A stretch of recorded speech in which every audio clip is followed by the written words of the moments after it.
नमस्कार, मी अक्षता. आपण पाहत आहात मुंबई आउटलुक. 40च्या दशकात एका स्टंट क्वीननं भारतीय फिल्म इंडस्ट्रीमध्ये धमाका केला होता. तिचं खरं नाव मेरी इव्हान्स होतं. 8 जानेवारी 1908 ला ऑस्ट्रेलियाच्या पर्थमध्ये तिचा जन्म झाला.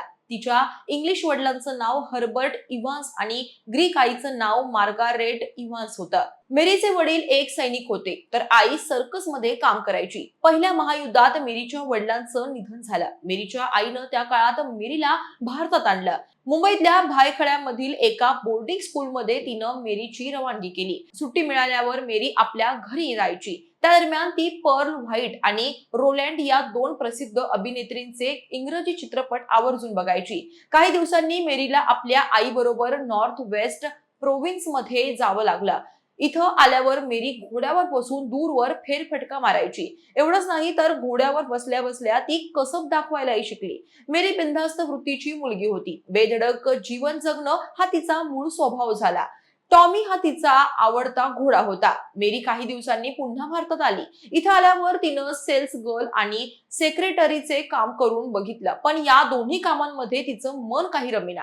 आपली मुलगी घरात बसून जाडजूड होऊ नये म्हणून मेरीच्या आईनं तिला madam ॲस्ट्रोवाच्या Russian ballerina dance school मध्ये घातलं. इथूनच मेरीचं नाव बदलून तिला नाडिया हे नवं नाव मिळालं. नाव बदलल्यानंतर हीच नाडिया लाहोरच्या एका सर्कस मध्ये आपला एक कार्यक्रम सादर करायला गेली. इथंच नाडियाची भेट कांगा नावाच्या एका सद्गृहस्थाबरोबर झाली. याच गृहस्थाने नाडियाचा कार्यक्रम बघितल्यानंतर तिला थेट वाडिया मूव्ही टोनच्या कंपनीकडे ते घेऊन गेले. इथं त्यांनी वाडिया मूव्ही टोनचे दोन बंधू जमशेद आणि होमी यांची भेट घडवून दिली. या दोघांनी नाडियाला चित्रपटात काम करण्याची ऑफर सुद्धा दिली. नाडियानं जास्त विचार न करता होकार दिला. नाडियाला गाणी म्हणता येत होती, तिला घोडेस्वारी येत होती, तिला डान्स करता येत होता. तिच्याकडे बरेच चांगले गुण होते. त्या काळात असे बिनधास्त स्टाईलचे गुण दुर्मिळ असायचे.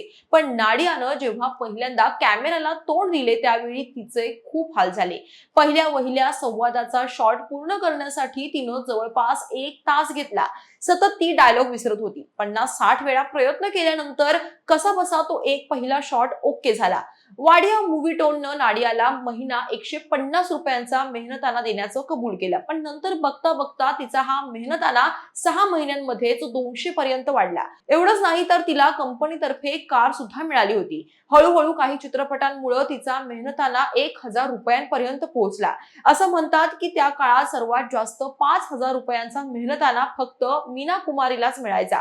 डियाने आपल्या सुरुवातीच्या काही चित्रपटांमध्ये साधारण भूमिका केल्या. नूर-ए-यमन, देश दीपक या चित्रपटांमध्ये नाडियाला विशेष नाव मिळवता आलं. पण 1935 ला प्रसिद्ध झालेल्या हंटरवाली या चित्रपटानं स्टंट हिरोईन म्हणून नाडियाला प्रचंड प्रसिद्धी मिळवून दिली. या चित्रपटानं सबंध हिंदी चित्रपटसृष्टीत खळबळ माजवली होती. पायाच्या गुडघ्यापर्यंत येतील असे उंच बूट, हातात ग्लोव्ज, चेहऱ्यावर मास्क असा सगळा इंग्लिश स्टाईल पेहराव करून नाडिया प्रेक्षकांसमोर आली. सबंध चित्रपटात नाडियानं आपल्या ऍक्शन अदाकारीनं प्रेक्षक वर्गाला खुश केला. हंटरवालीमुळे नाडियाला नंतर मिस फ्रंटियर मेल, हरिकेन हंसा, डायमंड क्वीन, लुटारू ललना, तुफानी तिरंदाज, लेडी रॉबिनहूड असे ऍक्शनपट मिळाले. या चित्रपटांमुळे नाडियाला स्टंट क्वीनची तुफान लोकप्रियता मिळाली. विशेष म्हणजे नाडियानं आपल्या सबंध कारकिर्दीत स्टंट सीन वेळी कधीही डुप्लिकेट आर्टिस्ट वापरला नव्हता. सगळे कठीण सीन ती स्वतःच करायची. आपल्या देवाचं नाव घेऊन ती प्रत्येक कठीण दृश्याला सामोरं जायची. जॉन कावस, बोमन श्रॉफ, सरदार मंसूर हे तिचे त्यावेळेचे नामांकित हिरो होते. नाडियाच्या बऱ्याच चित्रपटांमध्ये मोती नावाचा एक कुत्रा आणि पंजाब का बेटा नावाचा एक घोडा हमखास दिसायचा. हे तिचे खास साथीदार असायचे. त्या काळात नाडियाचे निळसर डोळे, तिचा गोरापान चेहरा, चांगली उंची बघून लोक अगदी भारावून जात असे. तिच्या धाडसी अदाकारीनं लोकांना खूप आश्चर्य वाटायचे. ती हे सगळं स्त्री असून कसं सहजपणे करते असा लोकांना प्रश्न पडत असे. हंटरवाली चित्रपटात काम करताना एका साहसी दृश्यावेळी अपघात झाला होता. एका बिल्डिंगच्या बाल्कनीतून नाडियाला दुसऱ्या बिल्डिंगच्या बाल्कनीत जायचं होतं. जाड रशीच्या आधारे ती लटकत लटकत पुढे सरकत होती. पण अशा वेळी नेमका जोर कमी पडल्यामुळे नाडिया तब्बल 15 फूट खाली फेकली गेली. ती जखमी झाली. पण त्याही अवस्थेत ती होमी वाडियाना म्हणाली, होमी, मुझे अफसोस है कि तुम्हें इस शॉट को रिटेक करना पड़ेगा. पण होमी वाडियांनी तिला थोडा आराम करायला सांगितला. याच नाडियाला पुढे मौज नावाचा एक कौटुंबिक धाटणीचा चित्रपट मिळाला. पण प्रेक्षकांनी तो चित्रपट स्वीकारला नाही, कारण त्यात तिची ट्रॅजेडी इमेज होती. मात्र 40च्या दशकात याच नाडियाला बंबईवाली, जंगल प्रिन्सेस, मुकाबला, हंटरवाली की बेटी, फ्लाइंग प्रिन्स, शेर ए बगदाद, तूफान क्वीन, चाबुक स्वार, स्टंट क्वीन, किस्मतवाली, हिम्मतवाली असे एकाहून एक शानदार ऍक्शनपट मिळाले. वाडिया मूव्ही टोन मध्ये काम करत असतानाच नाडियानं याच कंपनीच्या JBH वाडिया यांच्या सोबत विवाह केला. या विवाहावेळी दोघांचंही वय तब्बल 50 वर्ष असं होतं. नाडियानं टॉमी जोन्स नावाच्या इंग्लंडमधल्या एका मुलाला दत्तक घेतलं होतं.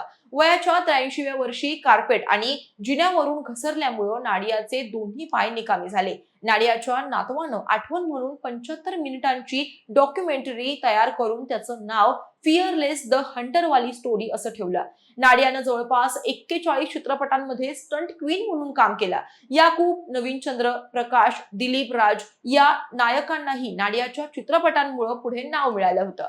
उत्तरार्धात नाडिया मुंबईच्या बेलार्ड इस्टेट मधल्या बेलार्ड हाऊस मध्ये राहत होती. मात्र तिच्या 88व्या वाढदिवसानंतर म्हणजेच काही दिवसांनी वृद्धापकाळातल्या आजारामुळे तिचा मृत्यू झाला. तिच्या निधनाची तारीख 8 जानेवारी 1996 होती. बॉलिवूडमध्ये आपला शिक्का चालवणारी ती पहिली विदेशी कलाकार होती. तिच्या 100व्या जयंतीनिमित्त 2015ला भारत सरकारनं तिचा फोटो असलेले एक टपाल तिकीट सुद्धा सुरू केले होते.